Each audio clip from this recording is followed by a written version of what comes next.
Make it big mix though. I got it in my mind, man. Caitlin Clark, #1 to the Indiana Fever. Cameron Brink, #2 to the Los Angeles Sparks. Camila Cardoza, #3 to the Chicago Sky. Rakia Jackson from Tennessee went #4. I got it in my mind. That was shocking.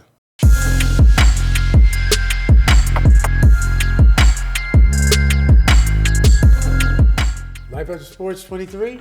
Welcome back. Hey, yesterday was big, man. WNBA, Caitlin Clark going #1. What y'all think? Man, wonderful, wonderful. I was looking forward to seeing that yesterday. All the players kind of fell in the slots where we all expected. What you think? I think bravo, hat tip, hand clap Right. to college basketball on the women's side. Like, when have you ever watched the WNBA draft, let alone actually knew who was getting selected? Like, normally it's one of those things, like, it's kind of on one of the off-brand ESPN channels, and you might see it on the ticker, but I actually knew who Caitlin Clark was. I knew who Cameron Brink was. I knew who Camila Cardoza was. Like, the way that they have taken advantage of, I think, an opportunity at the collegiate level to captivate the masses is brilliant. But, I mean, it's absolutely brilliant. I mean, because, for instance, name the top 3 guys that got drafted in the NBA draft. Wow. Nobody knows, right? Right. But we're sitting here talking WNBA, and we're familiar with the young ladies that have gotten drafted. All you leagues out there that are struggling, take note. They did it the right way. They created stars. They gave them a platform. More importantly, to you young athletes, the stars produced when that platform was available. That game, $18.5 million, Caitlin Clark played her butt off. Like, she made people feel justified by taking time out of their day to watch. So, I mean, hat tip to the ladies, man. They're doing it big.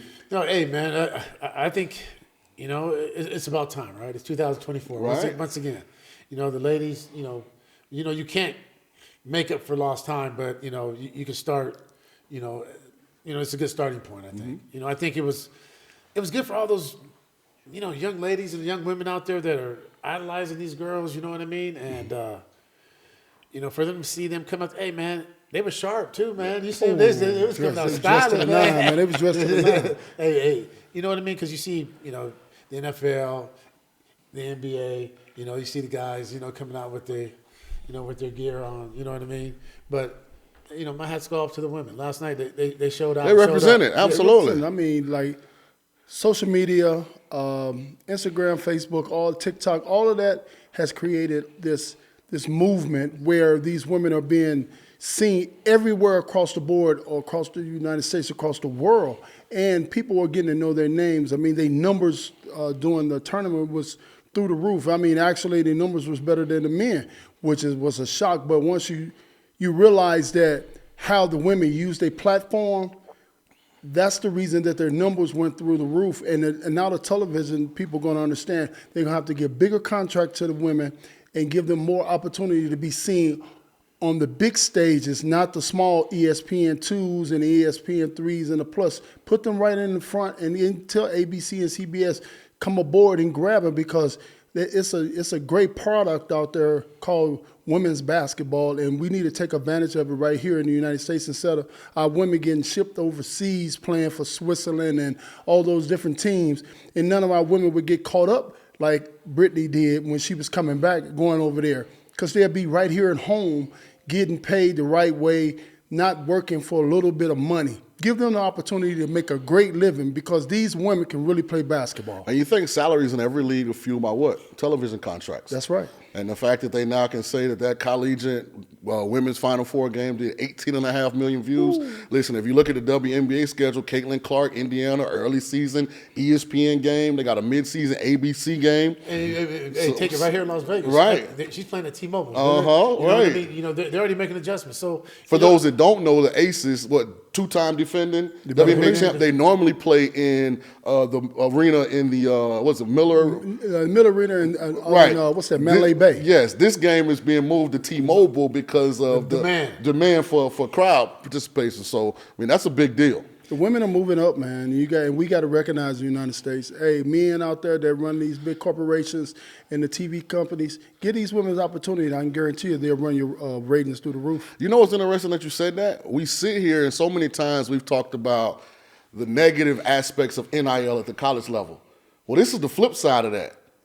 these women are getting an opportunity to be celebrities because of their NIL deals.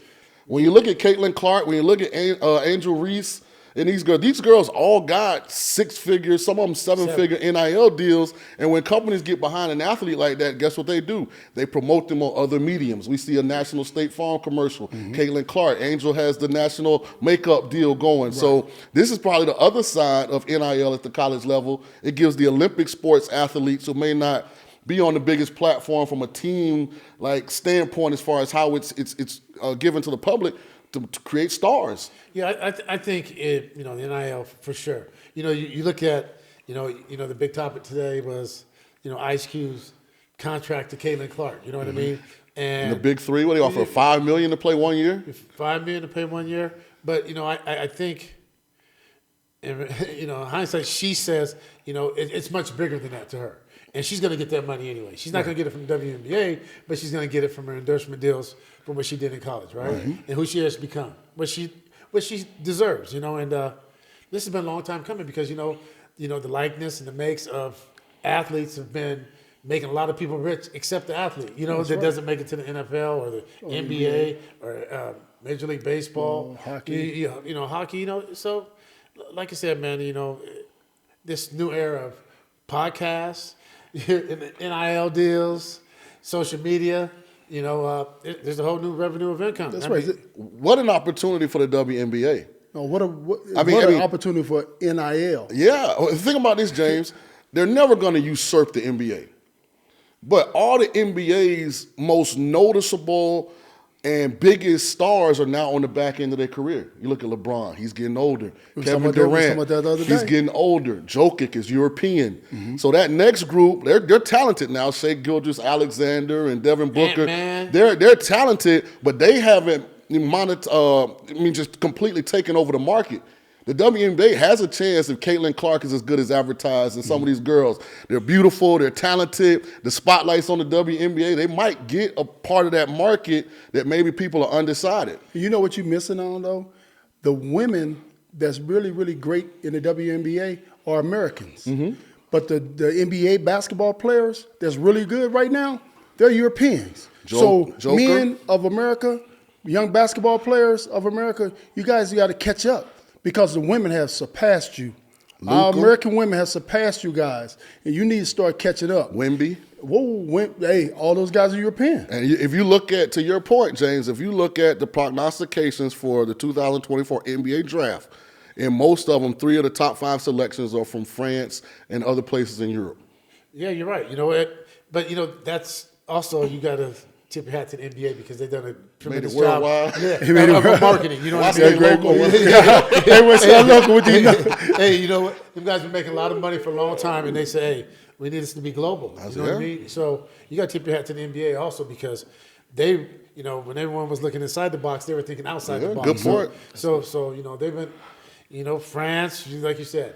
Who was the first non-American megastar? Was it Yao Ming? Was that the one? You got to go back to Vlade. But I don't think Vlade was like a global star. I would say. He was. Was he? Oh yeah, he played for the Lakers, man. He's global. Okay. I would say a larger one.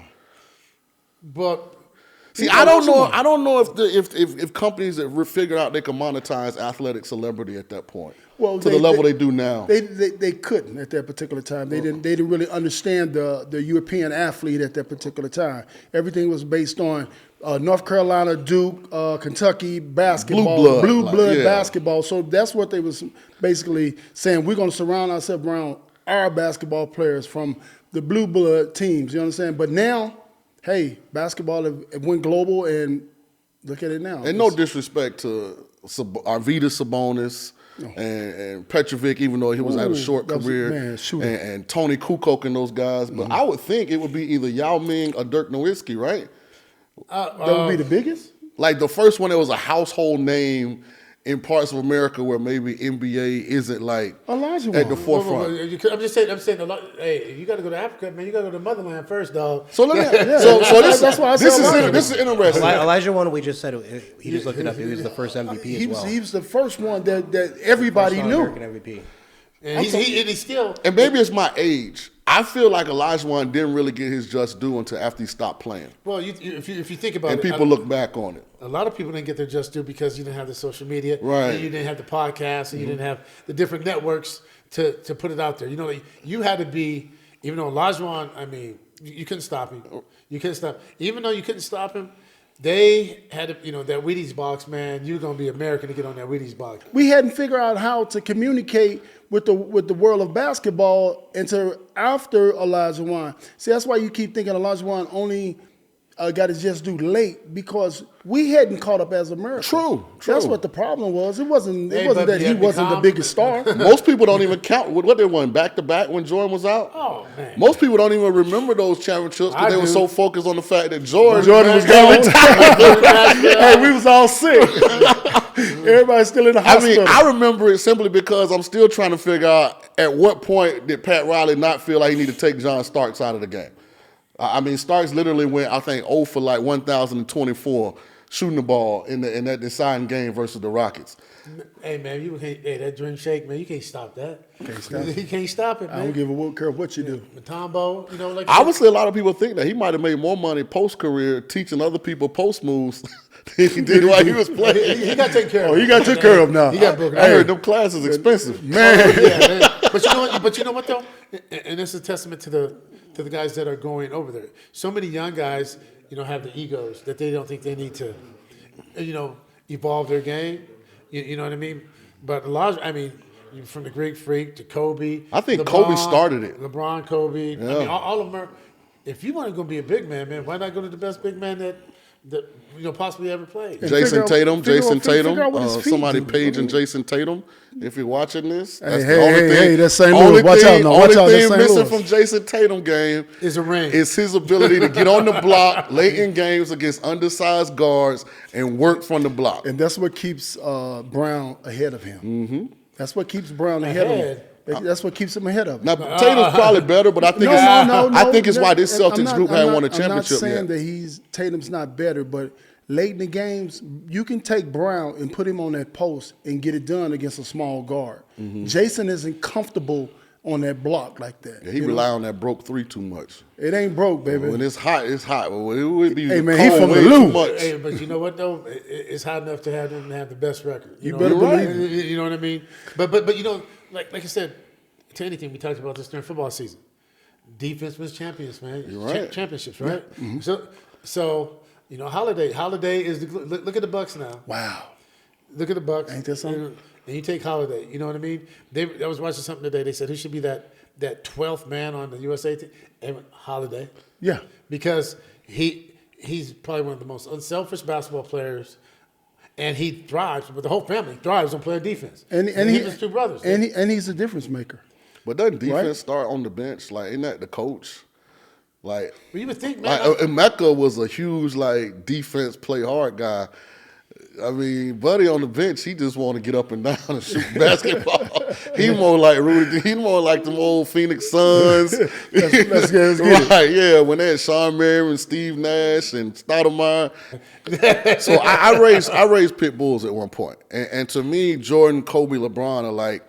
You got that main stud dog that started your yard. There's never going to be anybody like him. But he's going to have a son, and then that son's going to have a son. And guess what? You expect the son and the grandson to be dominant and legitimate in their own right. Just to you, they're never going to be the dad. Right. To me, Jordan was the first one. Mm-hmm. I know Magic and Bird, and I know all them old heads going to be in the comments. Them Matter of fact, German if y'all disagree or agree, get in the comments. Talk to us. We talk back. Sure will. Jordan was the stud, and then Kobe, he birthed Kobe. And then guess what Bron did? He had a little better genealogy, but he had more information. The science around recovery and longevity, and he's the grandson. And somebody going to come behind him and be the next one. And I think you got a couple choices. You got Yeah. you got your guy in Oklahoma, Shea, and then also you got Ant-Man. Ant-Man. He plays the game like a young Kobe to me. Now, I'm going to tell you right now, he plays like he appreciates. I love Anthony Edwards. I love Anthony Edwards. He doesn't take anything for granted. He plays hard every single day, and he brings it. And he, like you said, he's 22 years old. He says, I don't need days off. I don't want to. But look at the passion he plays with. That's all you can expect. If you're stars, if your stars play hard, and he's one of the top 5 stars in the league at 22, the rest of the guys on the team got to follow that, man. Well, if you think about it, he's made Big Cat could be Carl Anthony Towns. he could be on his way out of town. I like Anthony Edwards. I hate him on the T-Wolves. Like, he's built to be like with the Heat. or the Bulls. Like, the Heat need a A1. Like, to me, he would be great with the Heat. He knows he always be The back to that Florida. T-Wolves are soft, man. Soft, they got the best Man, defense in Rudy the league. is soft. Carl is soft. Like, They're when the the best game, when the pressure in the game gets high, their body language gets bad. The only one out there not doing it is Anthony. Ant-Man, the only one when adversity hits the T-Wolves, to me, that like exhibits championship caliber stuff. Well, that's because he's the best player on the team. He's supposed to, right? But I wish he Michael was. Jordan. I did wish it. he was somewhere with a bunch of dogs. That's going Maybe you to don't- Michael draw a didn't line have, in the Michael dirt. didn't have no bunch of dogs. He turned them into it. I mean, no, he had some chihuahuas. No, but he turned him into He beat them up in practice enough. They got right. Yeah, but you know, that's Literally. the same thing. I mean, you look at a young kid. I mean, he wasn't scared to take the bull by the horn. I mean, he said, "Hey, man, we're gonna play this way." He's jumping everybody's butt, man. You know what I mean? So Predictions. and predictions. Okay, what you got? Where you want to go first? hear Oh, it. Sacktown. We're talking about NBA Finals predictions. I mean, you can't bet against the Joker, though, man. Okay. You can't. I'm just saying that the Joker. So is Denver just- out of the West. Yeah, but you know, I'm telling you, man, I say it's gonna be Denver. If it's not Denver, it's gonna be OKC. You know, but you know what we're not talking about right now, and I never thought I would be talking about it. The Dallas Mavericks, man. I like Dallas. Kyrie playing his best basketball ever. That was gonna be my surprise pick, but you For the gave finals? you gave like 5 answers. I know, I was giving a breakdown in case I was wrong on one. I had We can edit out the other. Edit it out. you know what I mean? That's a vet move. Yeah. You know what? I'm just saying, though, man. Who you got out the East? You going Boston? Hey, man, I'm telling you, I like Boston, man, but I like Indiana. Okay. No, I'm telling you what. Let me take that back because Big Boy back. Philly, Joel playing different than Joel is playing different, dog. I think when he sat out and he heard everyone say what they were saying and this and that, that man is. Only thing he does, he has MVP, but he don't have a championship. You see him since he's been back? Ain't nobody better than him. Brother, this is the healthiest that Joel has ever been this late in the season. Watch out, NBA. Well, he didn't play like the last 30 games, so I mean he should be healthy. Well, actually, that could be a blessing in disguise. But you know, it is for some people because you think about it, especially as you're a big man or you're used to getting hurt, you know what I mean, or you're older. What they always say, oh man, he ain't played the last 3 or 4. Oh, his legs is good. You know what I mean? I would like to see in the Eastern Conference Finals. I would like to see the Sixers and the Pacers, and in the Western Conference Final, I like to see OKC. And this is a team everybody's kind of pushing to the side, not paying them a lot of attention to them, and that's the Clippers. Bro, they got stars. They got scores. And if those guys come together, man, and they the deepest team outside of OKC in the NBA, but the difference is they have experience. And if that experience come together, not saying that it will, but the Clippers could be a very dangerous team because you're going to get the opportunity to rest. You don't play back-to-backs in the playoffs. And then you have to deal with some really, really great scores on the Clippers team, man. And can you score with them getting that rest, that extra day of rest? I think after you a can game? score with them. But you know what I see? And I don't know, how it's transcended into this. I see the young teams and the Dogs playing defense, man. They are. It wasn't. They didn't play defense before. You have, to me, the Clippers. They trying to outscore you. Dallas is even playing defense, man. That's weird. Dallas is weird. playing defense, man. Dallas is playing defense. Like I said, Philly is going to be what Philly is. Indiana's defense is much better. Like I said, though, remember when you have wings and bigs, everyone says it's not a bigs league anymore. That's bullshit. That's a lie. Now, because I'm telling you, they're athletic bigs. Yeah, and they Yeah. can Now I shoot. wish we had about 7 of them in Yeah. Sacramento. Damn. I agree. The NBA has more skill on the offensive side of the ball than I've ever seen. I Like think they play a lot better defense. But they got people who can put the ball in the basket. I'm going out on a limb for my selections. I'm going NBA Finals, Dallas Mavericks versus the New York Knicks. I'm going out on a limb. I don't trust Boston. I think my Philly's team. flawed. I love the fact that we haven't heard anything about Kyrie that doesn't pertain to playing good basketball. That's wonderful. And I've seen him in the playoffs when he's locked in and he's focused. You put him with Luka, they got the right surrounding pieces. They do have it. I mean, Hardaway. I mean, they have, like I said, athletic bigs too. I'm going Dallas and the Knicks. I don't trust Boston at all. I mean, Knicks is really my team, but I'm afraid to pick them due to the fact that They ain't your team. Then. I think they're better without Randall. You can't pick him. Randall isn't there. I think they're better without him. And it's looking like that. Yeah. It's looking like that. Because They're here's what I better. think they did. Thibodeau has a certain team that he wants, right? Right. It's hard to have that kind of team when you got R.J. Barrett and Julius Randle who just want to shoot. Right. So they trade R.J. Barrett for Nobi, who's a dirty, dog, get man. rebound, Dog, play man. defense. Hit a shot. Right. And They ain't got to worry about Randall ain't got no shots up in the last 5-6 minutes, so we got to go him. And you know when he ain't hitting, that ain't gonna stop him from shooting. Right. And I think they're a better team. It cut the attitude part Yeah. out, and it's allowing Brunson to run the team. and put his. And then he's playing with two guys that he played with for years in college. And that's DiVincenzo's man, knocking down. Hey man, when they was at athletic Villanova, you too. think about that's the Villanova team that won the championship. Tell me they don't remind you of the Miami Heat team from last year. If we keep going back to Florida, man, don't. I mean, But I'm talking about the way they play. Hard Size, nose, hard-nosed no defense. stars. No, but you know don't what? They quit. coach a defensive guy. You know what I'm saying? When he came out of Chicago, that was a defensive team. I'm so going Knicks, Dallas. Let's do it. that's not bad. Yeah, let's do it. Hey, I'll be happy. Knicks, Dallas. By the way, about 6 teams can win the West. But we also got Nobody made a bad pick. We got to understand TV ratings now. Who wants to see the Knicks in the Dallas? That's two But big you know markets. what? That's two big markets now. No, one big market. Well, Hey, Cuban. man, New York. You'll know tonight. You'll know tonight who they want to win. And I tell you, at 4:30 tonight, You're right. you will see if they're gonna put their hand on this LA team again, dog. The game in L.A. or New Orleans? New Orleans. Hey, don't be shocked if you see LA versus New York. Lakers Don't be got it. shocked now. Lakers got Don't no shot. hey, you talking about NIL money. Let's get that TV money going. Lakers have no shot.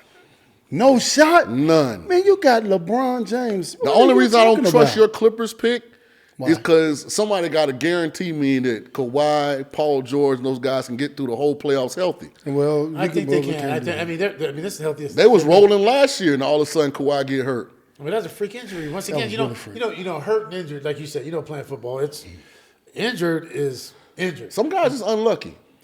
But Kawhi been pretty goddamn lucky though. Not in the last 5 years. Not in the playoffs. Since he left Toronto, he been injured all the time. He got 3, but but he played every day back then. You know, you got to remember he played every game as a youngster, As a Spur, As a Spur, yeah.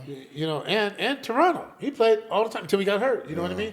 And you talk about knee. There's difference between injuries and hurt. Yeah. Hurt, you got to play.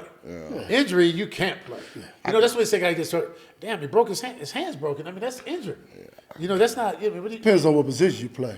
well, Their defensive entertainment line, value you is don't need high to- because you never play know. defensive line, You you never guys know what play. the Clippers gonna give you. You know, Harden might try and block Kawhi's 3-pointer. You know, Hey, they might be feuding about some woman in the locker room. Huh? right. Man, But, yeah. but you know what though? They might be, but I tell you what, they got the X factor coming off the bench. That And plays Westbrook, that plays the hardest. Beside him and Ant-Man, they don't nobody play harder than them. I like- two. I like- I like I love Westbrook. Westbrook. And people can say what they want about Westbrook.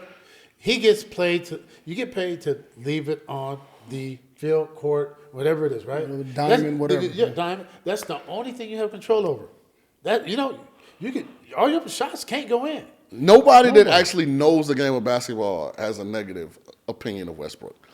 When you average a triple-double in the National Basketball Association for the season, like I would never Seasons? I'll never let anybody say anything like derogatory towards you. Could you imagine the energy that he have to Night in and use night out? night in and night out to put that up? Can you imagine the injury? He's still using it. Energy, man. And did you see when the only time he ever got hurt was when Beverly made that little move on him, and you know he plays every. You talking about durable? I'm a Westbrook fan. Oh, me too. Yeah.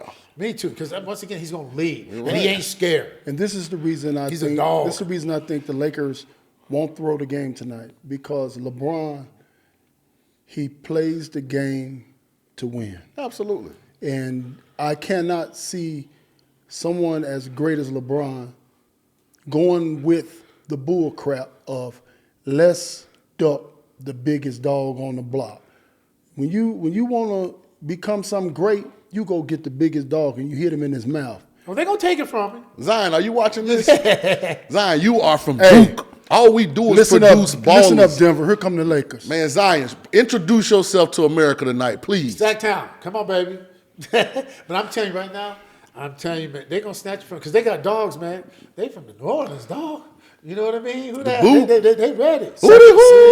Sacramento just got unlucky because they're catching Golden State when they're rounding into shape. Yeah, Clay started to shoot the basketball. That's a bad thing because they're looking like the 25 and what? It was 25 and 12. They're dangerous. Over the last few games. Even Draymond starting to play good. It was 25 and 10 over the last 30. But you know what's hurting the Kings is Malik. You know, we have our big three. You know what I mean? And Malik's hurt. And our big three have to play every day. Our big three got to show up. So right now, y'all need a center too. I was gonna say, you know what I think y'all biggest issue is? Y'all too small. We are too small. I've been saying that. Yeah, y'all gotta get some more length. Sabonis is a forward. Yeah, they gotta get some more length. Like even their wings are like in that 6'4", 6'5". They don't got like the 6'8", 6'9" guys like everybody else. Dude, 6'9" athletic. You got to play defense, work around. Y'all got a little team. I mean, we are. We're small. Yeah, we're small. But like I said, man, we didn't make any bad trades at the deadline, right?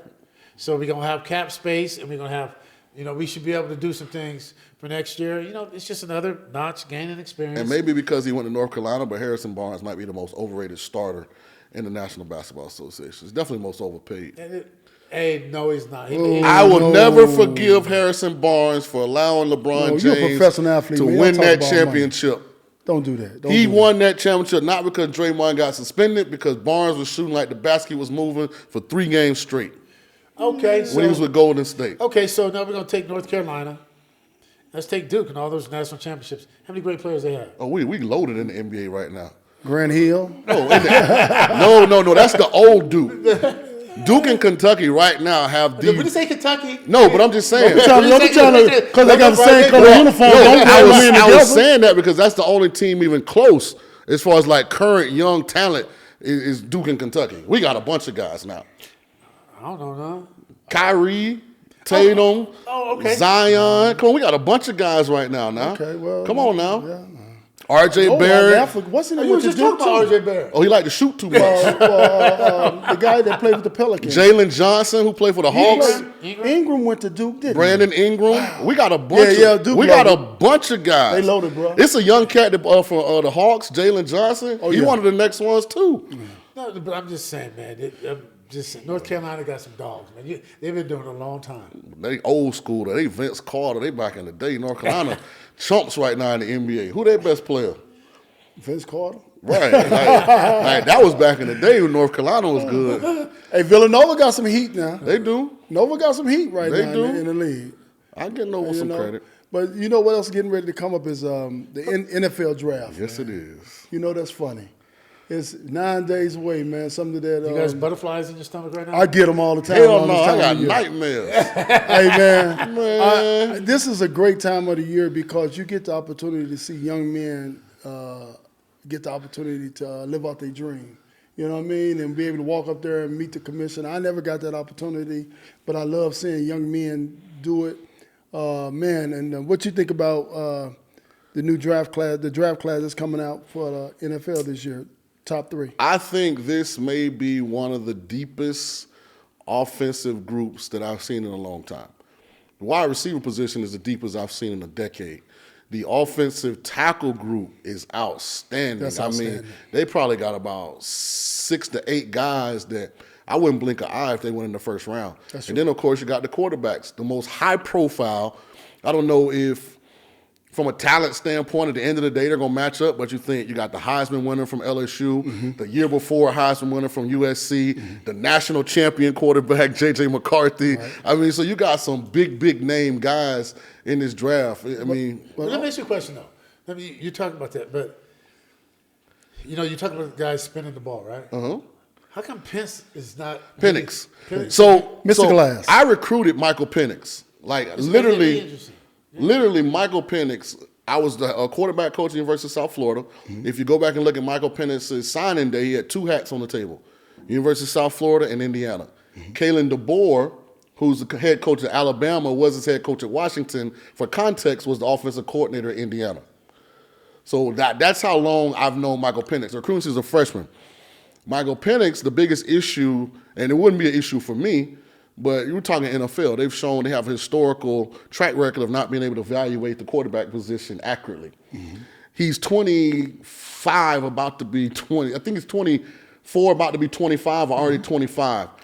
Had 2 knee surgeries and a shoulder surgery at Indiana. But what I told people, the 2 years at Washington, he was healthy. So maybe he's matured, his body's just, some guys develop late, but as far as being able to just throw the football, he's the best in the class. By far. Last thing I'll say with Penix, not everybody can coach a left-handed quarterback. So if you got 32 businesses in the NFL, you're going to eliminate 16 of them just because he's left-handed. The coordinator has never had a left-handed quarterback. And they can't flip the offense. He has to put too much work in to flip it to fit Penix. Right. Out of the other 16, you're probably going to have 8 of them because of the medicals that just don't want to deal with it. Out of the other 8, you're probably going to have 4 because of the age that just don't want to deal with it. You're talking about a guy that's going to be in his 30s when this rookie deal is up. So now you're probably dealing with 4 teams that kind of like, man, look, I believe what I see on film, and they're going to get a special player. Antonio Pierce, Mark Davis, Tom Telesco, when you guys watch this podcast with 9 days out from the draft, don't trade up from 13. Take Michael Penix at 13 or trade down and take him later in the first round, and thank me later.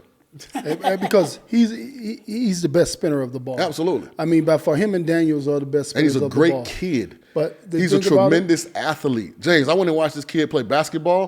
He's one of them guys on the break, get that thing, boom, boom, boom, boom, come down on the block, drop step, boom. Like, he's that kid. I don't know why he don't utilize it a whole lot in the game, but pro day when it ran 4.4.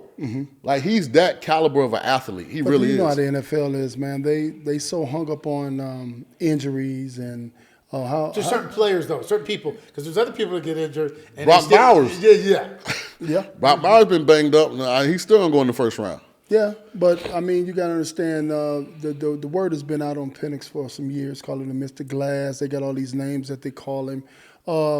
And the NFL is like, why would I spend so much money on a guy that his potential his potential is more likely to get hurt than not get hurt, than a guy that it's possible he might get hurt, but they banking on, instead of 50-50, they probably 60-40 that he's going to get hurt. And in the NFL, by me and you understanding that, they don't want that, and they're not going to spend money on anything like that. So he's going to probably keep sliding. And I'm thinking someone's going to take him in the second round due to the fact, not that he cannot play, just due to the fact that his history of his body breaking down. Well, see, when you say breaking down, when you said 2 ACLs and a rotator cuff, that's injured to me. Right. You know what I mean? That's to me. And 2 years injury free since then. Yes. So to me, when you say hurt, there's guys that can't play hurt.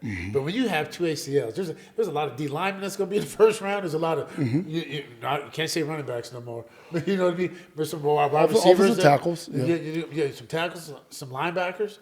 I mean, injured is ACL twice. For context, Greg, these are my quarterback rankings. I have Jaden Daniels number 1. I have Michael Penix number 2, Caleb Williams number 3. J.J. McCarthy, number 4. Those are the guys that I think are first-round worthy. I think Drake May's the most overrated quarterback in this draft. He has the measurables, but when you look at the film, does not have the arm talent of those first 4. He's an okay athlete, but he's not a Josh Allen-like athlete where he can make up for some of those deficiencies. And for some reason, the ball doesn't generally go where it's supposed to go way too often for me. I don't think Bo Nix is an NFL starting quarterback. I have him in that group with Desmond Ridder. Guys who were successful in college, but it just does not translate. Tennessee? Joe Milton, listen, Joe Milton, I hope you get a long NFL career. If you want to keep your job, I probably wouldn't have him as my starter. Just think he went to Michigan. He went to Michigan out of high school. Yeah, couldn't get it done. He can last. He went to in Tennessee, got beat out by Hendon Hooker. When he got his chance when Hendon left, very inconsistent. Now, when you talk about this ability to wow people and throw the ball far, he's number 1. Oh, by far. but he still hasn't gotten to where it translates on a consistent basis. And the listen, speed of the game. But I hope he goes somewhere and gets to back up for a decade and make some money and be cool. But when we're talking me, I always feel like the truth doesn't have emotions. So when I'm evaluating these kids, I'm strictly telling what I see on film. I'm not getting into who I like and who I don't like off the field, just what I see. That's how I have them ranked. Well, we was talking about the wide receiver class is very, very deep, leading out with Marvin Harrison Jr. But it's a lot of great receivers after him. The kid out of I've got Brian Thomas Jr. from LSU as my number 1 receiver. Really? Yes. So to me, him and Malik Neighbors are Jamar Chase, Justin Jefferson. It's just choose which flavor you like. Which one you like? I like Justin. He's a little bigger. You want the running back looker? Yeah. Or you want this strider? Very similar. Right. I think Marvin Harrison's really good. I think there's a reason why he has not ran a 40 since the season ended. I really question his top end speed. I think he can be a Larry Fitzgerald guy, which is great. That's a Hall of Famer. But I don't know if he's ever going to be like that explosive Randy Moss, like completely change the game receiver. But I would like a guy like Marvin Harrison because you get a great player. He grew up around the game. His dad is a great receiver. His dad didn't have that top end speed either, though. Absolutely. You know what I'm saying? And he dominated. I watched him peel our team off real bad and didn't run by nobody. And I don't want to think, I'm not saying Jerry anything Rice. negative about the guys. I'm just saying I think Brian Thomas, to me, is the box office one. And then I think a guy that's going to be tremendous, may even win Rookie of the Year, is Xavier Legette from South Carolina. Wow. I think he's a bigger, faster Debo Samuel. Yes, he is. You know, so that's why when teams are looking at receiver early in the draft, I don't think there's a significant drop-off. Like, I wouldn't be reaching for a receiver early if I can get Dallas Turner to rush the quarterback or Newton or one of these tackles, because I feel like Xavier Legette, Troy Franklin from Oregon, those guys will be there early in the second round. Right, and I think speed is overrated in the wide receiver game. I think if I was a GM, I'm looking for a wide receiver that can run the route tree. And if you can run the route tree, you can always get open. Because I played with a guy by the name of Chris Carter that I could outrun in a 40-yard dash. Facts. But I couldn't catch the ball like Chris because Chris can be at top speed and break it off. You know what I'm saying? Those guys with that fast speed, man, you can see them throttling down. But guys like Chris Carter and Jerry Rice, they have top speed at 4.5, 4.6, and you can't see when they're breaking it off. And that's why they look like they're always wide open, because those guys are running fast as they can at top speed. But these guys guys that's running 4.1, 4.2s, you can see them throttling that down. To James's point, right quick, Greg, that's why I love Brian Thomas. He looks fast on the film. He ran fast, but it's also why I don't like Xavier Worthy. Xavier Worthy ran the fastest 40 in combine history, but if I go and put Xavier Worthy's Texas football film on, there's not one game where he looks that fast. So he don't have football speed. Right. Same way with Rome Odunze. Rome is great making contested catches, but he ran 4.3 at the combine? When you put the Washington film on, he ain't separating from nobody. So I think but he makes that contested catch, though. he does. He's very good. At the point of contact, But that goes back to that's a receiver that you want. Like I said about the route tree, I like the guy that's going to give me my 50-50 balls, because my quarterback isn't going to be on at all times. He's just not going to be on at all times. So you got a guy that's going to get you them 50-50 balls. That's what I want. Yeah, somebody going to waste a pick on Xavier Worthy early. You think so? Yeah, he doesn't play like that. He reminds me of the kid from Tennessee that went to New York. Jalen Hyatt. Yeah. How many catches Hyatt had last year? I'm telling you. Well, Hyatt played faster than Worthy. I'm telling you, when you guys get some free time, it's a little bit before the NFL draft, take out of your mind what Xavier Worthy ran at the combine and just go look at some Texas Xavier Worthy film. And he never run by anyone. And tell me where he running away from anybody. He's not. But also, too, like you said, those guys have been in that pro-style offense. They understand how to read defenses, too, because your wide receiver got to know, when they play in zone and where they sit. You know what I mean? A lot of them fast guys just run. Yeah. But that goes back to the route. It's the same offense that Devontae Smith won the Heisman with. And Jalen Waddle was a first-round pick. Remember, Sarkisian was the OC at Alabama. Right. With Mac Jones and those guys. He's now the head coach at Texas. Xavier don't look like Devontae Smith or Jalen Waddle to me in that offense. I think the best receiver out of Texas is Adonai Mitchell, the other guy that's in the draft. But he runs the route tree. Yeah, it's a loaded draft, man. He's a route tree guy. And he's the guy that catches those across the middle routes. You know what I mean? He's the guy that when I need a first down, I know to go to him. I don't need a guy that's going to run full one because he's not going to give me a lot of first downs because he's going to get covered on all comebacks and all outs. He's going to be covered because he's got to throttle it down. Well, too, but they ain't gonna put him on the field either if he can't get open. You know what I mean? You got to be able to get open. If you don't get open, then you're gonna have you're gonna lose your job. You know what I mean? That's the thing, though, Greg. In the NFL, you take a guy in the first round, you got to play him, and he ain't playing. Boss man talking about the owner. He gonna get fired anyway. Yeah, you're gonna start seeing him in the hallways on days he never was in the building.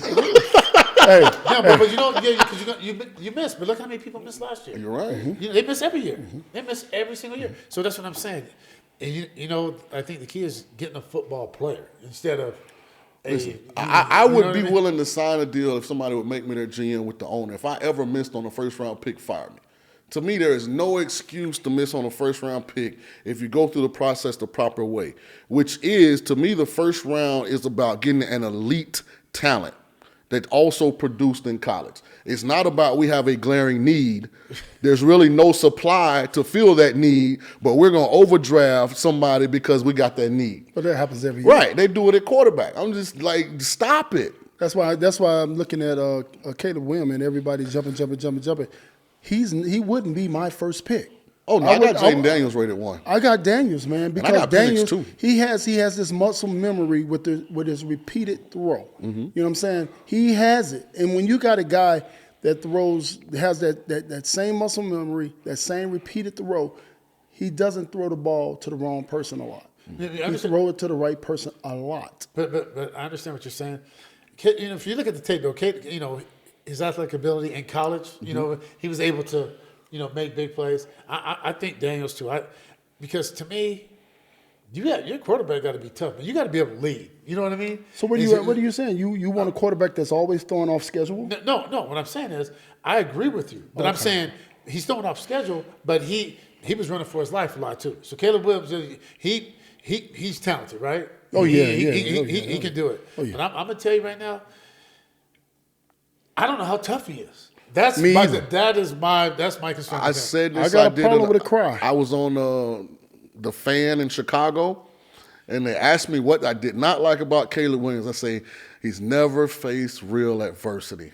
How is he going to handle being criticized?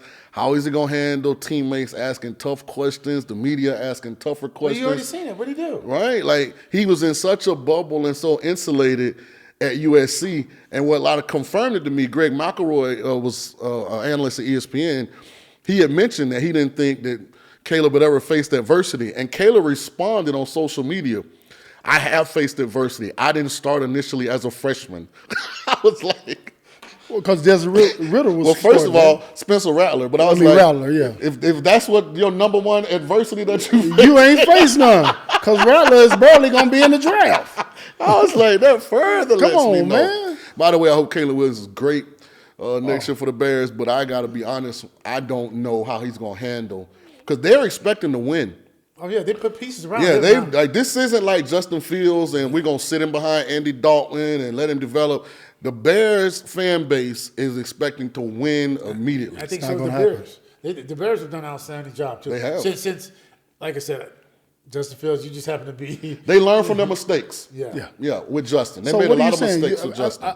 I wouldn't give up on Justin right now. I wouldn't have either. I'm not giving up on Justin right now. Why? Due to the fact that the Bears think they made a mistake. I think the Bears' biggest mistake was taking him as a first round draft pick and didn't have anything around him. No, that's what we're saying. Expecting him. That's what we're saying. And expecting him to come out and be Michael Jordan of old Chicago. I was saying they learned from not what they didn't do for Justin. That's true. So now they're doing all that for Caleb. Mm-hmm. So my thing is with Caleb. No, I wasn't telling you guys. I'm just saying audience, because in general, the audience and people out there in football land has given up on him because he's going to be a backup to Russell Wilson. I don't believe he might not even be a backup to Russell because Russell could be a great mentor for him.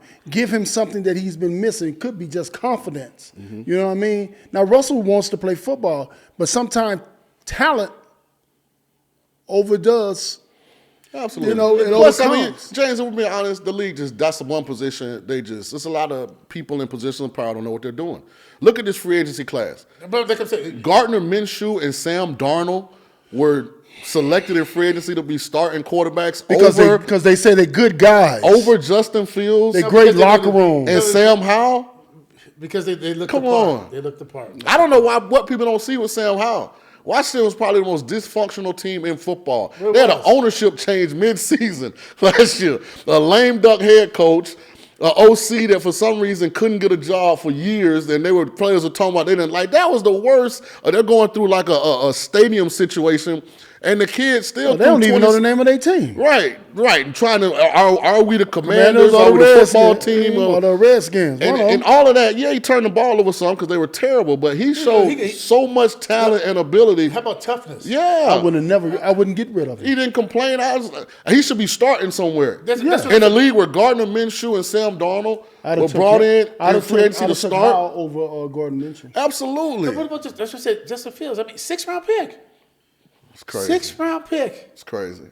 And you got people saying, I pass. Wow. Hey, Raiders, please don't miss on the quarterback this time. Penix. Michael Penix is the man. And if we got enough picks, let's go and get Jaden Daniels. They can't get up there. We can't get up there. They'll have to leverage too much of the future because they're at 13. So if you're at 1 or if you're at 2 and you're going to 13, I'm going to need your 25 and 26 first rounder. Like, they just got to give up so much. But think about it. They're 25 and 26. How many of them going to play anyway? Yeah, but I'd rather sit there and take Penix. How many of them going to play? I'd rather sit there and take Penix. And keep your draft. You got to think they got a solid team around How them. many 25 and 26 first rounders play? Let's keep it real. Well, depending on where you're drafting at. Like 25 and 26. That's just the following 2 years. Man, just call them second rounders, and they're going to get opportunity to make the team. Hey, Let's call them second rounders, and they're going to get opportunity to make the team. maybe. I don't think there's a big separation between Jaden and Mike. I think Jaden uses his athleticism more, but I think other than that, they're very similar. They're about the same size. They both throw the ball down the field extremely well, which to me, if Devontae Adams is your number 1 receiver, you have to have a quarterback that can take advantage of him down the field. But what's the deal breaker for me is that the head coach knows Jalen. Oh, yeah. I'm very a well. Jaden fan. And when you're the head coach, and this is your first opportunity to be the head coach, you want the quarterback that you want, Absolutely. And you trust, and you know he knows this kid inside and out. And if I know a kid inside and out, I'm giving up my 26 and 27 first round pick. Y'all can have that because now I'm getting someone that I'm going to have for a while. And also, he's going to be on a rookie contract for 5 years. So I can still surround him around players because I got this quarterback that I don't have to pay until 5 years later. Well, you don't, like you said, whether it's him or Mike, you're not going to have to pay him for 5 years later. But like I said, they're not that far away, man. To me, you know what I mean? They're not. The Raiders? They're not. No, we the quarterback away, which is Daniels. If we can get Daniels, we can compete in our division. Our division is loaded with great quarterbacks, and we need a great quarterback. And his name is not on the list right now. I hope they get Daniels. I know AP's known that kid for a long time. Arizona I State, want Antonio Pierce to succeed and do great things. He's a great dude. I hope they get it. I'm just saying because of where they're at, if I'm weighing the scales, but you make a good point. You would give up 6 first-round picks in a row to have Patrick Mahomes or one of these Joe Burrow. You better believe it. You know, so why not go get the young you make a good point. Why not go get the young fella that you know you're going to be with for 5 years? Yeah, you make a good point. Because the money is not going to be spent on a quarterback because that's the majority of your money is spent on a quarterback. Hey, go and get that baby, man. Because I can go change jerseys right now and put my 49er jersey on. We gave up a whole lot to get Trey Lance, dog. You're right, but that was a dumb move. That's probably the worst decision John Lynch has made. I remember texting John right after they made that move. And I just put question mark. And a couple days later, he called. He was like, what you think? I was like, the fit doesn't work because Trey was so raw. He hadn't played a lot of quarterback. Period. It was coming off a COVID year where he didn't participate. And now you're going to go into a team that's expected to win a championship. Like, when was he going to get to be a young player? It's almost like bringing up a cleanup hitter from AAA and putting him into the cleanup spot for the team picked to win the World Series. I'm talking about, in game Telling him 7, don't strike out. Hey, in game 7, right. bases loaded. Yeah, like that was always going to be a tough fit for him. Can't get it. I mean, he's standing up there shaking in his boots. He needed to go somewhere where he could play for 2 years and mess up, and it didn't matter because they were just on the rebuild. They were building up around him. Like that was a bad decision by San Francisco. You know who had the best situation is Jordan Love. Well, the Packers do it every time. I mean, dude, man, they got a young team too. Man, they don't miss that quarterback. Yeah. But look what they do though. Every time they draft a quarterback going back before far, you coming in, you gonna sit down. Yeah. You know, Rodgers and Love, but you know they don't mind. Hey, you gonna sit down and watch and learn how to be a pro. Because the first time that I played the Packers, they had the Magic Man. You know Don what I mean? Magikowski. The very first time, and Favre was sitting on the bench. Favre hadn't got there. He was still in Atlanta at the time. Yeah, they he was still traded in for him Atlanta from at the time. Atlanta, And I remember talking to a friend of mine for the Packers, and they said he's not the answer. And the very next year that we played the Packers, they got Brent Favre. But Brent don't play the first game. The second time we played the Packers, we finally see Brent Favre, and we see him for years and years and years after that. So they don't miss at quarterback. They miss. I'm not saying that they miss with the Magic Man, but because he did what he could do at that particular time. But once they got Brent Favre, man, and moved on to Aaron Rodgers, they kind of like the Pittsburgh Steelers when we dealing with coaches. You know what I mean? The Steelers, they just don't miss at coaching. So I alluded to this earlier. Here's why Green Bay is successful with their draft picks. They draft best available in the first round. They don't draft to fill a Position, need. So when the Jordan Love was about 4 years ago in that draft, they didn't need a quarterback. But on their board, he was the best available player. So they selected him. That's good. And they weren't worried about, is he going to play next year? Because we know we got a super talented kid. Go back to Aaron Rodgers, same thing, so, right? Like if most teams, if they would use that philosophy and stop reaching for things that may not be in that particular draft. You know what I'm saying? Like sometimes the draft just doesn't have what you need. Well, it goes back to what was his Manrich name, sandwich name, but I was Tony Manrich. Yeah, see, but that goes back to the Magic Man. That was around the same time. Greg, oh man, they made some the mistakes. Eagles that they overdrafted. The Eagles had Oh one too. my God, Mike Mamula. Yeah, Mike Mamula. Mike Mamula was in my draft, man, and man, he came out, man, he ran these beautiful numbers. We didn't know who he was and what he come from, and all of a sudden, he got these shorts on. But as soon as they put them pads on, it's a different world, baby. It's a different world when we lock and load.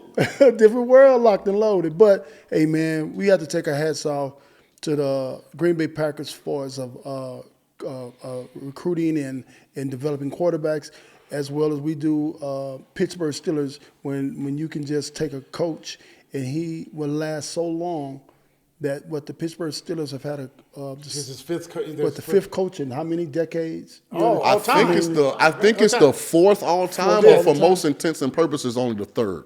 Okay, because it was who was the guy?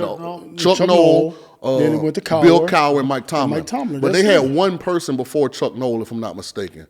Like very initially, he was only there for like a year or two. I think it's 4. No, but for the most tenure, I think it's 3. Yeah, if I'm I not mistaken. 5. Okay. But you're probably right. But, you know, for me, but once again, when you look at any entity or whatever, where is it all? It starts at the top. Yeah. You know, it's about the people you put around you. Culture building. Business, it doesn't matter. It's who you put around you. Allow them to do their job.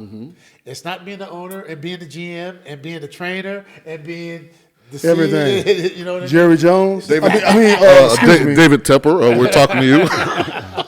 Everybody, you can't run everything. No, man, just let them.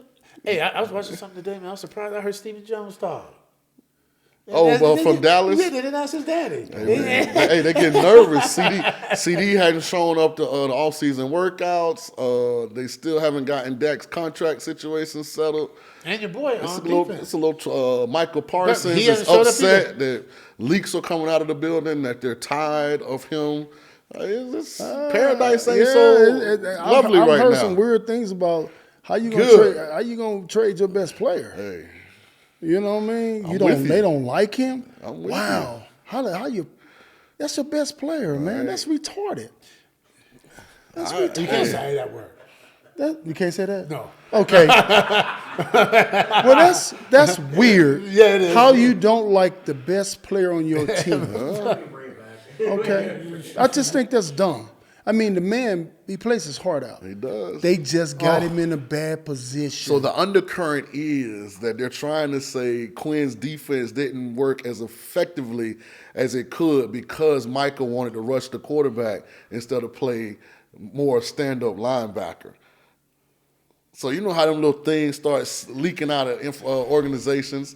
I think, I don't know the kid, but anything I see, it looks like he'd do whatever it takes to win. Absolutely. Everything. Oh, I'm on Parsons' side. I'm just saying Dallas is that man will run down on paradise. that man will run down on kickoff and punt if I it like to says see Dallas will win. There's nothing more obnoxious than a Cowboy fan. Oh, No. Nothing Oh, man, I'm so happy in this right world more now. obnoxious So than a happy. Cowboy I'm fan. so happy Oh my right now. gosh. I'm so happy, man. They're the most delusional fan base in D all of sports. in Dallas stands for what? Delusional. Say it again. Delusional. That's what we mean. Oh my goodness. Yeah. Zoom in on him. Oh man. Get him saying that one more. What is it called? They are the most delusional fan base in all of sports. I'm The talking D to you in Dallas Cowboy stands for fans. what?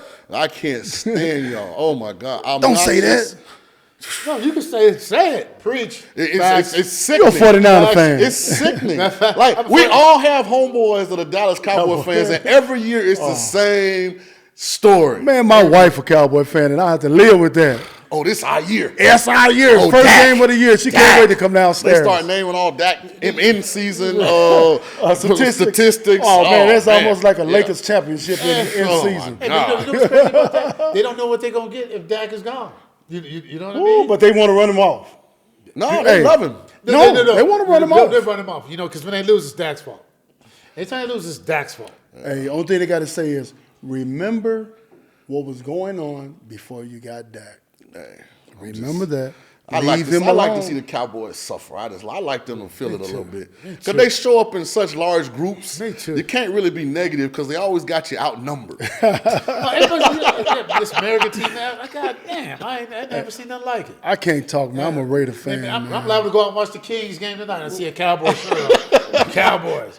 Should we get ready for the draft? Cowboys. Oh, man. I can't stand them. I got more family members. Man, I can't stand them. Me either. And like they grow everywhere. I know. Like I know Texas is a big state, but I'll be in New York. And how about them Cowboys? I'll be in California. Man, win something. Jesus. They ain't won a championship since when? 94? Emmett didn't have no gray hair last time they won a championship. It was wild, man. Hey, man, And I we all can't got talk, And we all man. got homeboys that play for them. You know what I mean? Yeah.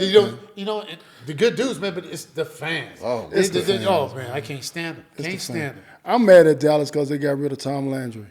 That's what I'm mad at them I'm mad about. because they got rid of Jimmy Johnson, man. That's where Yeah. it started. That's where all the stuff started. It started with Tom to me. Oh, you can't, yeah. Man, how you get rid of Tom Landry? He was clean every day, wasn't he? Tom was clean. Kept that cat daddy hat on, baby. But I'm a Raider fan, man. I'm a Raider for life, man. So I can't talk because our team is on the come up. But, man, please, Raiders, please help us. But your fan base isn't obnoxious. No. They're very They're measured. loyal. Your They're fan base is loyal, loyal. but You're they're loyal. measured. Like you can meet the most diehard Raider fan. Hey, I just hope we get in the playoffs this year. We got some good And pieces. they might cut you Right. if you say something back. Yeah. Because they care about it. The Cowboy fans is just... Yeah, they already talk. booking. Where's the Super Bowl? This in New Orleans. Yeah. They already booking rooms, blocks of So rooms. they the in New ones that be Orleans. messing up the Yeah, hotel raising room. the price of the hotel. Yeah, knowing they ain't going to make it. Right. Oh, dog it. We didn't make it again. Oh, so next year, baby. We'll pick the Cowboys out. Probably in the 20s. Not high enough. I think it's in the mid 20s, if I'm not mistaken. I think they need And some dude, offensive line. they had about 12 all pros on offensive line, and they didn't play together for the last 3 years. Well, what happened was when they used all those resources to make that line what it was, it used like 3 first-round picks on those guys. They missed that window, Yes, they did. by not having everything else in place. Didn't have a Well, quarterback. you only have a certain amount of time. You're man. right. You only, like I said, man, Sacktown shit, man. Yeah, y'all windows closing tonight. Man, our window was closed, man, when the referee let us take 4 free throws and y'all took 37. He in prison now. What's his name? Oh, Donahue. Donahue. yeah. Hey, man, we can't mention that man's name on here. Hey, I ain't gonna lie. Sometimes you be watching a sporting event and you just know Like, he got to know and be involved in this game in some capacity because he can't be that bad. You can't, really, huh? Like, you can't be. We're talking about umpires, officials, referees. Like, we're watching. Y'all do know these games are on TV, right? What about that umpire the other day? He had. Oh my God! They put the ratings up there, and they were saying that C.B. Buckner. They say ain't no way his strike zone could be right there. Man, was it Angel or was it CB? I think CB kicked me out about 14 times. This dude behind the plate, man, I ain't never seen nothing like it. And I hate my facts ain't right, but Lord have mercy, his strike zone was as wide as my ass is wide. Well, damn, Goodness gracious, man. Damn, dude, where's your strikes? Yeah. That's an 0 for 4 waiting to happen. Yeah, man. Yeah. The worst thing about the bad, it's called the home plate umpire, right? Right. The worst thing about those guys in baseball, they be wrong with an attitude. Because they got the box there on TV now. But they won't. And it be like 3 feet outside the box. Strike! Well, Greg. And the batter will turn around and the umpire take that mask off and go to looking him up. Like he really right. Hey, can y'all put the hands on them after the game? Okay. In the tunnel? I wanted to. I wanted to. But you know what though? It's when they implemented the 2 leagues, man. And before that, like I said, for me, it was important to know the umpire just as it was the pitch. Maybe more important because I knew what his strengths were. You know, if it was down, if he's an umpire that like to call the ball down, you'd have to worry about the ball up. But back then, we could talk to him. You know, you have your head down. You say, "Hey, man, I thought that was a little low. Hey, Vonnie, that's as low as we're going." You know, it might have been my bad. Nowadays, though, I was getting kicked out left to right, man, because I'm telling you, goddamn. I mean, the ball's 2 feet outside, and the guy's a rookie umpire, and I go, "Hey, man, that's outside. Swing the goddamn bat." What? What? You know what I mean? It's crazy, man. Like I can understand if you say you missed it. Yeah. And umpires, in case y'all don't know, we got that little box on TV at all times now, so we know immediately if you're right or wrong. And y'all wrong a lot. You know, I have this question for you guys though, because you're talking about umpires and referees and that. How do you make a bad call instant replay? Well, it happened to me personally. No, but I'm just saying. But how do you make a bad call instant replay? The whole world sees it. 15 eyes, the announcers see it, and they come back and say incomplete. I'm like, I mean, how does that happen? It happens all the time because the NBA is the worst. Because them your lying eyes. See, like right now, I'm scared. I'm a little nervous because the NBA man is notorious for coming back 2 days later. We missed that call, and don't nothing happen. You see the same. Greg, they changed the rule, the Bert Emanuel catch, in 1999. Yeah. Now, the NFL has come a long way. I still am convinced they were not prepared for both of their Super Bowl representatives to be in a Super Bowl in Atlanta and both starting quarterbacks be black. No. Because Steve McNair in Tennessee had already won the early game. Yep. It Bucks Rams to the late game. We were driving to beat the greatest show on turf. And there's no way you could look at that replay and anywhere, any shape, form, or fashion say that ball was incomplete. No, to the point where they changed that rule. Well, the offseason. The NFL wasn't ready to have 2 black quarterbacks. Yeah, I wholeheartedly believe in that. Atlanta. Yeah, they owe me some reparations for that too. Yeah, you played a good game that night, man. Well, I was okay. pulling for you, dog. You know I was pulling for you then. You know what's crazy though? You talk about life after sports. You probably will agree with this. I'm not exactly sure, James, career-wise, like the level, like from a playoff, where all you got.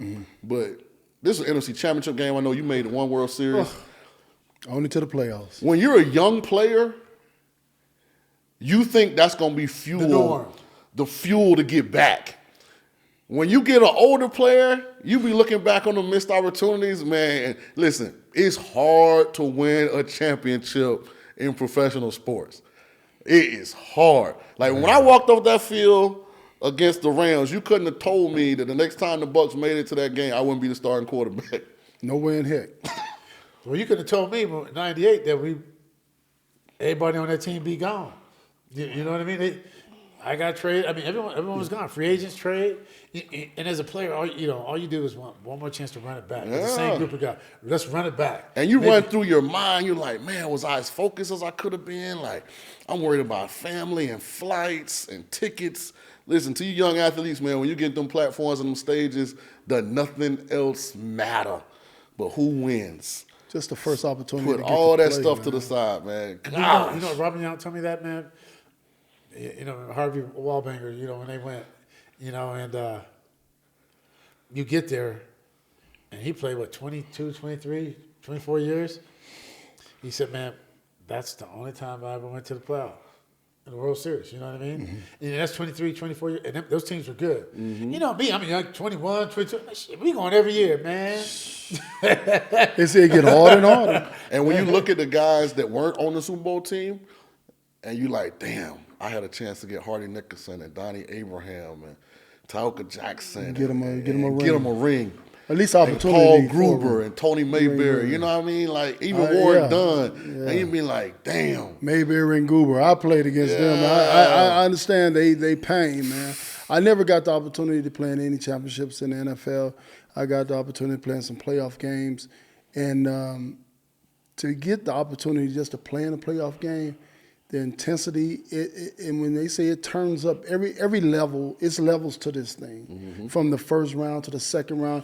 I never got the opportunity to go any rounds that you went to, nor you went to in the Super Bowl. So I can imagine the pressure and the anticipation that you guys had the night before and in the hours leading up to the game. It had to be tough on y'all. Well, I think for me, I didn't change anything that I did during the season. You know what I mean? I just, same routine. I'm not going to change anything. I can't tell you what the routine was, but I wouldn't change nothing. You know what I mean? It was the same routine, and I didn't know any better. I mean, I was coming off of undefeated at Tulane. I was a rookie starting quarterback. Like, I didn't feel any kind of nervousness because I just was like, this is what I'm supposed to be. This is going to be the norm. That was your rookie year, wasn't it? Yeah. Now, if I would have ever got back to that level, it would have been a different anxiety. So what would you have done different that the night before, or just say the play before, or the moment before? You dig what I'm saying? When Is I this look back something at that that, you'd have done when I look different back at that game, when you threw that ball to Emmanuel? Yeah, I wouldn't change anything on that play.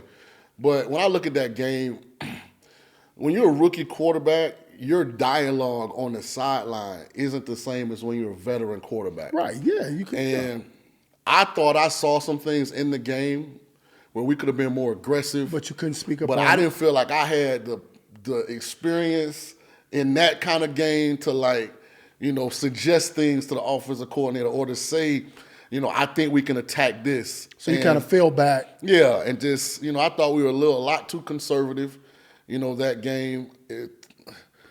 So I would have been more vocal about, I thought we could have been more aggressive. I didn't think they had a great secondary. I really thought you guys was going to attack Dre Bly a lot more. I thought we could attack Dre, I the thought you was going safeties, to attack. I knew Bush that. them. But that's how we had kind of played all year. you was relying on that defense, though. Yeah. And you think I'm coming from a year at Tulane now where I finished 7th in the Heisman.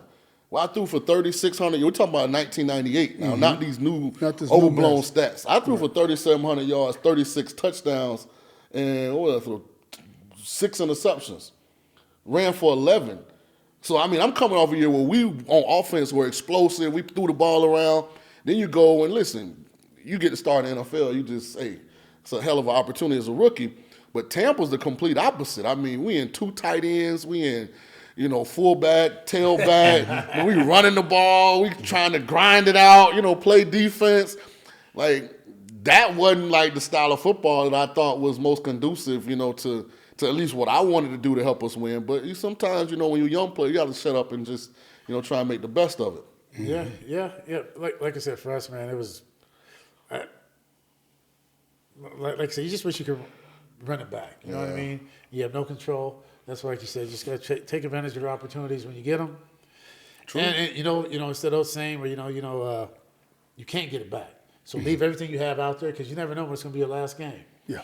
You know what I mean? The game doesn't owe you anything. You're not doing the game a favor. So, practice. Like it's your last game. You know what I mean? Practice should be 10 times harder than the game. Hey, young fellas out there, listen to what he's saying. Practice should be 10 times harder than the game.